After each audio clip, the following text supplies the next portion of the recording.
Avec vous, Hélène Frade, bien sûr. Bonjour Hélène. Bonjour Pauline. À la une de la presse internationale, Hélène, la destruction hier par l'armée russe. On en parlait à l'instant avec Damien Coquet d'un complexe militaire à l'ouest de l'Ukraine. Bombardement qui a fait au moins 35 morts et plus de 130 blessés. La Russie bombarde, provoque l'OTAN. Gazeta Wyborcza précise que ces bombardements se sont produits à une vingtaine de kilomètres seulement de la Pologne. Le quotidien polonais évoque un signal envoyé par Moscou à l'Alliance qui utilise depuis des années ses installations militaires comme centre d'entraînement des forces ukrainiennes, mais aussi comme centre de transit pour des livraisons d'armes. The Financial Times parle, lui, on le voit, d'un avertissement, d'un message sévère lancé par Vladimir Poutine à l'alliance militaire dirigée par les États-Unis. Le quotidien britannique cite, entre autres, l'analyse de l'expert polonais Daniel Szeligowski qui perçoit ces bombardements comme un doigt d'honneur, je le cite, adressé par Moscou à Washington, pressé de réagir avec fermeté. J'espère que l'administration Biden comprendra enfin le message et dire désormais ce qu'elle fera plutôt que ce qu'elle ne fera pas. Entendez, une intervention militaire directe. Cette frustration est d'ailleurs partagée par le Wall Street Journal qui estime que Poutine exploite les lignes rouges établies par Biden contre une intervention américaine et que le président russe profite pleinement de la volonté de son homologue américain d'éviter à tout prix une escalade. Ce scénario, d'ailleurs, d'une possible escalade inquiète le Frankfurter Allgemeine Zeitung. Pour le quotidien allemand, l'attaque d'hier n'est pas une surprise et les Alliés doivent prendre garde à contenir ce conflit et ne pas l'aggraver. Quel commentaire en Russie ? Nezavisimaya Gazeta justifie ces bombardements par le fait que l'OTAN serait en train de préparer l'Ukraine à une contre-offensive. Je cite. Plus globalement, le quotidien russe accuse le camp occidental de chercher à isoler la Russie sur la scène internationale, une campagne baptisée Cancel Russia, en référence au phénomène de cancel culture dans les pays anglo-saxons, à laquelle le Kremlin réplique notamment par la voix de son ministre des Finances, ici à la une, en disant vouloir renforcer sa coopération économique avec la Chine.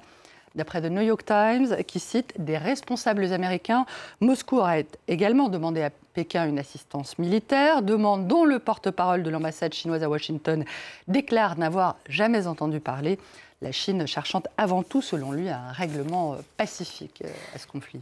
La guerre en Ukraine qui a aussi des conséquences religieuses. On en parlait tout à l'heure avec Jonathan Walsh depuis Kiev. L'Église orthodoxe qui dépend du patriarcat de Moscou prend de plus en plus ses distances avec Vladimir Poutine. La Croix fait état de déchirement au sein de l'orthodoxie et de l'appel du métropolite de Lviv en faveur d'une Église orthodoxe indépendante de Moscou. La Russie est l'agresseur, elle attaque l'Ukraine et le patriarche Kirill ne reconnaît pas cette réalité, justifie Philaret. Une position partagée notamment par une paroisse orthodoxe d'Amsterdam, selon The Guardian, qui rappelle que le patriarche Kirill, qui est un allié de confiance du président russe Vladimir Poutine, a qualifié les opposants de la Russie en Ukraine de force du mal et également déclaré la semaine dernière que les défilés de la fierté homosexuelle dans les pays de l'Ouest faisaient partie des raisons de cette guerre en Ukraine.